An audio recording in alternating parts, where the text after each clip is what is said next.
Hi friends, welcome to Avananya Vlogs. ഇന്ന് നമ്മൾ തയ്യാറാക്കാൻ പോകുന്ന വളരെ വ്യത്യസ്തമായിട്ടുള്ള ഒരു നെയ്മീൻ ഫ്രൈ ആണ്.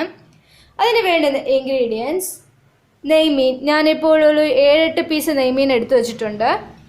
ഇഞ്ചി, വെളുത്തുള്ളി, കുരുമുളക്, പെരിഞ്ജീരകം, മുളക്, മഞ്ഞൾ ഇത്രയും കൂടെ അരച്ച് വെക്കണം. പിന്നെ ഇതൊരു അര നാരങ്ങയുടെ നീരാണ്. 1 സ്പൂൺ കോൺഫ്ലവർ, പിന്നെ കുറച്ച് നെയ്യ്, വറ്റൽമുളകും ചെറിയ ഉള്ളിയും നമ്മൾ ചതച്ച് അരപ്പിൻ്റെ കൂടെ ഇടണം. ഇപ്പോൾ അരപ്പ് തയ്യാറാക്കാം.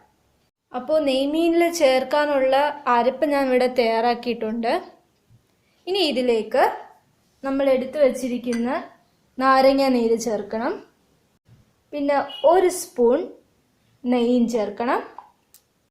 കുറച്ച് കോൺഫ്ലവറും കൂടി ചേർക്കണം. നമ്മൾ എടുത്ത് വെച്ചിരിക്കുന്ന 1 സ്പൂൺ കോൺഫ്ലവർ ചേർക്കണം.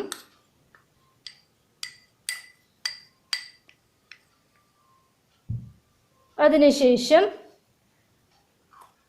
ചെറിയ ഉള്ളിയും മുളകും കൂടെ ചതച്ചത് ചേർക്കണം. എന്നിട്ട് ഇത് രണ്ടും കൂടെ മിക്സ് ചെയ്യണമല്ലോ. ഇതെല്ലാം കൂടെ നന്നായിട്ട് മിക്സ് ചെയ്ത് ചേർക്കണം.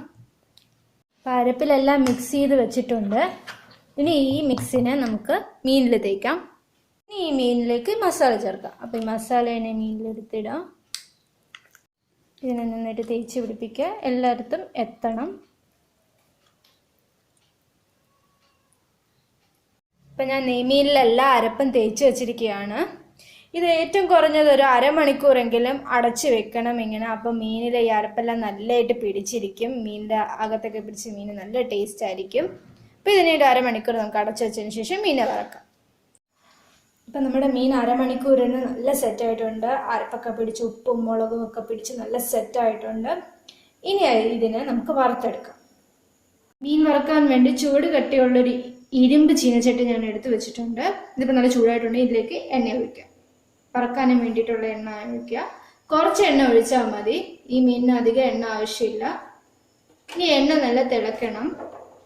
എണ്ണ നല്ല ചൂടായതിന് ശേഷം അതിലേക്ക് കുറച്ച് കറിവേപ്പിലയും കടുകും ഇടണം. അപ്പോൾ ഇപ്പോൾ എണ്ണയെല്ലാം നല്ല ചൂടായിട്ടുണ്ട്. ഇനി ഇതിലേക്ക് 1 കദപ്പ് കറിവേപ്പിലയും ഒരു 1/4 ടീസ്പൂൺ കടുകും ഇടുന്നുണ്ട്. അത് മീൻ ഉടഞ്ഞു പോകാതിരിക്കാനാണ്. ഇനി ഇതിലേക്ക് മീനിനെ എടുത്തിടാം. അതിൻ്റെ നേരം ഒന്നും വെയിറ്റ് ചെയ്യണ്ട. ജസ്റ്റ് ഇട്ട ഉടനെ തന്നെ അതിനകത്തേക്ക് മീനിനെ എടുത്തിടാം.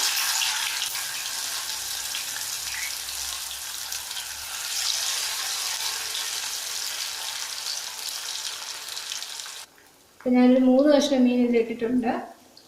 ഇത് നമ്മൾ എപ്പോഴും പറയാറുള്ളത് പോലെ തന്നെ ഇട്ട ഉടനെ തിരിച്ചിടരുത്. ഇതിൻ്റെ മസാലയൊക്കെ ഇളകിപ്പോവും.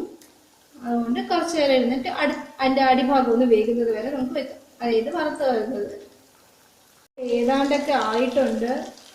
തിരിച്ചിടാറായി വരുന്നതേ ഉള്ളൂ. കുറച്ച് നേരം കൂടെ ഇട്ടേക്കണം, എന്നാലേ തിരിച്ചിടാറാവത്തുള്ളൂ. ഇത് നമ്മൾ ലോ ടു മീഡിയം ഫ്ലെയിമിൽ ഇട്ട് വേണം എപ്പോഴും വേവിക്കാൻ.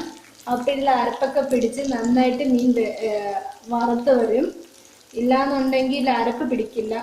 മീനിൻ്റെ ഒരു സൈഡ് വെന്തിട്ട് ഒരു സൈഡ് വറന്നു വന്നിട്ടുണ്ട്. അപ്പം നമുക്ക് മീനിനെ തിരിച്ചിടാം.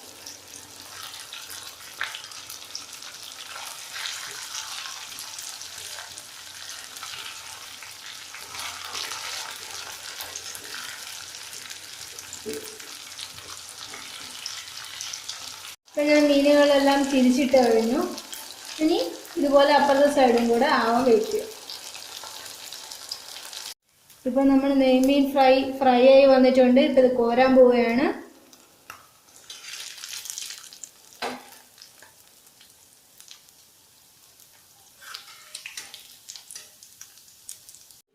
അപ്പോൾ നല്ല ക്രിസ്പി ആയിട്ടുള്ള നെയ്മീൻ ഫ്രൈ റെഡി ആയിരിക്കുകയാണ്. ഞാൻ സർവിങ് പാത്രത്തിലേക്ക് മാറ്റിയിരിക്കുകയാണ്. ഇലയിലൊക്കെ ഇട്ട ഒരു വ്യത്യസ്തമായിട്ടാണ് ഞാൻ സെർവ് ചെയ്തിരിക്കുന്നത്. ക്രിസ്പി ആയിട്ടുള്ളൊരു ഫ്രൈ ആണ്. എല്ലാവരുടെയും വീട്ടിൽ ഇത് ട്രൈ ചെയ്ത് നോക്കുക. ട്രൈ ചെയ്ത് നോക്കിയതിന് ശേഷം അതിൻ്റെ കമൻറ്റ് ബോക്സിൽ അറിയിക്കുക. അപ്പോൾ എൻ്റെ വീഡിയോ ഇഷ്ടപ്പെട്ടെങ്കിൽ ലൈക്ക് ചെയ്യുക, ഷെയർ ചെയ്യുക, സബ്സ്ക്രൈബ് ചെയ്യുക. പിന്നെ ബെൽ ഓൾ ബട്ടൺ അമർത്തുക. അപ്പോൾ മറ്റൊരു വീഡിയോയുമായി നമുക്ക് പിന്നെയും കാണാം. Till then, bye.